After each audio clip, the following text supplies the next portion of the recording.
By the time you're watching this video, Xi Jinping and Biden will be in a meeting that will last 4 hours. So tonight at 8 p.m. Eastern, we'll be doing a special live stream to cover the aftermath and to spend some time talking about the actual summit.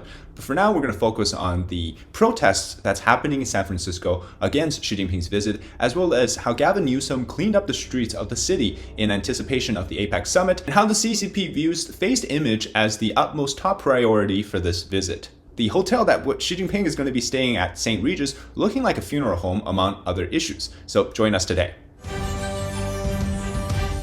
Welcome to China Insider, I'm David Zhang. This was San Francisco before last week. There's homeless people, robbery, theft, carjacking, and if you're from the Bay Area, you've been asking for the streets to be cleaned up for a very long time. And this is San Francisco this week. And now we got beautiful streets, no more homeless people roaming, as well as you have cops everywhere. You have civility. So why the sudden cleanup? Well, according to Gavin Newsom, it's the welcome of Xi Jinping. Folks say, oh, they're just cleaning up this place because all those fancy leaders are coming into town. That's true. For the first time in 6 years, Xi Jinping dares to come to the United States. And after his recent trip to China, Newsom seems to have learned from the best of the best when it comes to face image projects, trying to hide away the ugliness with so-called beautiful surface presentations. Xi Jinping himself putting on a show for foreign leaders. Now, believe me, I actually think it's a good thing to clean up the city regardless what the intent is. For a very long time, people have been asking because San Francisco has gone really bad. Maybe I'll visit now that the streets are clean. But to do this at the behest of a dictator, Xi Jinping, requesting that the streets be put up with barricades to prevent the people from protesting his motorcade, all these things just to appease a dictator is not really the best scenario. Caving to the CCP's demand, not allowing protesters near his hotel, these are unforgivable. Now, the question is, Gavin Newsom had to move the homeless population somewhere. Exactly where, we don't know, but he's learned it from a Chinese official. In China, that's called low-end population cleaning. Back in 2017, Cai Chi, the current number 2 in power in the CCP, was infamously known as the person who cleaned up Beijing's low-end population. These people that lived in the outskirt areas of Beijing, he got rid of all of them. Maybe that's why he gained the favor of Xi Jinping, and now Gavin Newsom is copying him. He's like the San Francisco version of Cai Chi.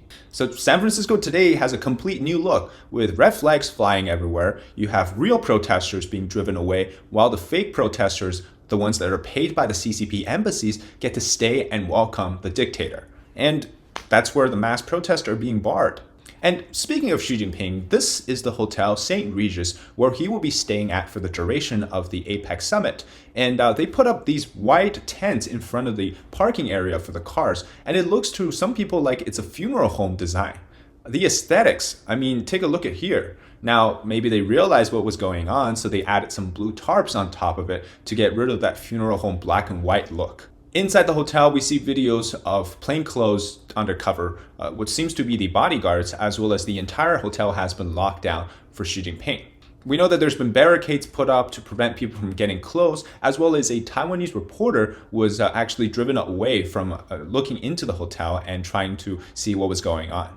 Look, even the car looks like it belongs to a funeral home. What is this?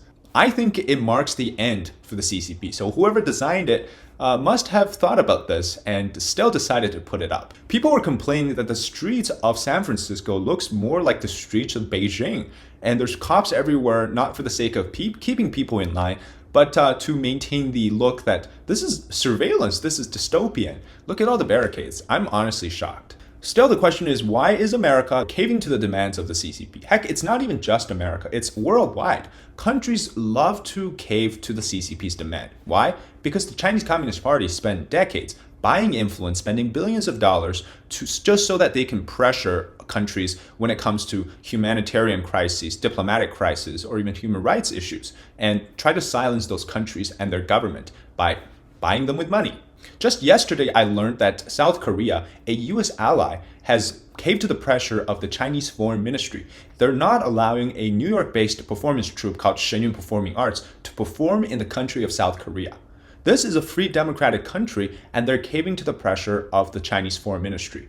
This deserves so much attention because not only is China able to exert pressure transnationally from one country to another, they're actually forcing a US ally to comply with this.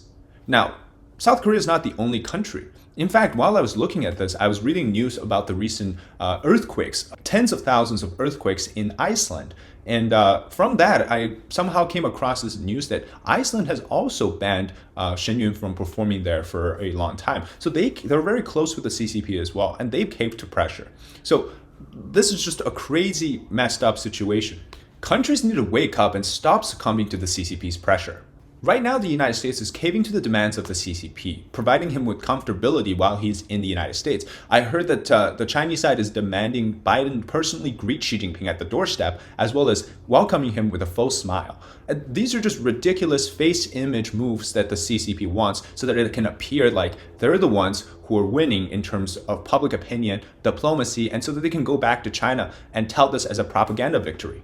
What we're doing by doing these so-called superficial stuff is appeasing terror. Now, before we continue, this is our sponsor segment. So I recently introduced you guys to a high-quality Taiwanese high mountain tea, and this tea is now back in stock, so you can go ahead and order. Now, for those of you who are avid tea drinkers or who are trying to get into Asian tea culture, this is a great tea to start because the taste profile is a orchid floral flavor, and it takes 5 to 6 brews before you even get to that regular normal green tea sort of bitter taste because of the theophylline. And so this tea is great for a multiple brew experience. And like I said, it's a very light tea, but also it's very flavorful. The tea itself is harvested directly from the high mountains of Ali, which is in Taiwan, and the tea farmers, we directly got it from them.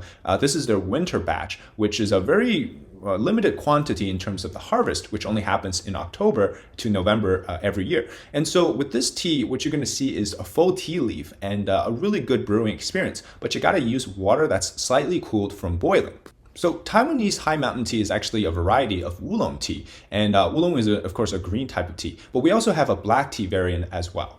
Now, some of the brands, when it comes to Taiwanese high mountain tea, will use a mixture of Vietnamese tea leaves with the Taiwanese tea leaves. But this one, like I said, we directly sourced it from the tea farmers in Taiwan, and so it's 100% quality and 100% authentic. So definitely check it out. It's a limited amount of quantity. You want to get yours. You also enjoy the 15% discount with my code David. You also get free shipping when you spend over $70 or more. So click the link in the description and check it out today. All right, back to the video. Now, even though Xi Jinping is here pretending like he's going to win some victory over the United States, in reality, the Chinese protesters who are protesting his visit tell a way different story.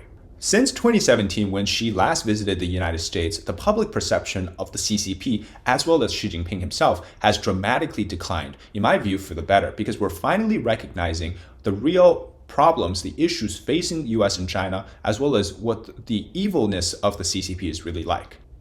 Today, Chinese Americans and different human rights and activist groups are gathering in San Francisco protesting his visit. These include groups like the Uyghurs, Tibetans, including people from Hong Kong, from Taiwan, among various other democracy movement groups. The goal here is very clear: to demonstrate to the American public that we have Chinese Americans and Americans of all walks of life who do not support the dictatorship as well as the authoritarian, totalitarian way that the Chinese regime has operated for all of China and then exported it to the rest of the world. So this protest signifies that the turning point, which is that the general public do not welcome Xi Jinping and do not welcome communism in America.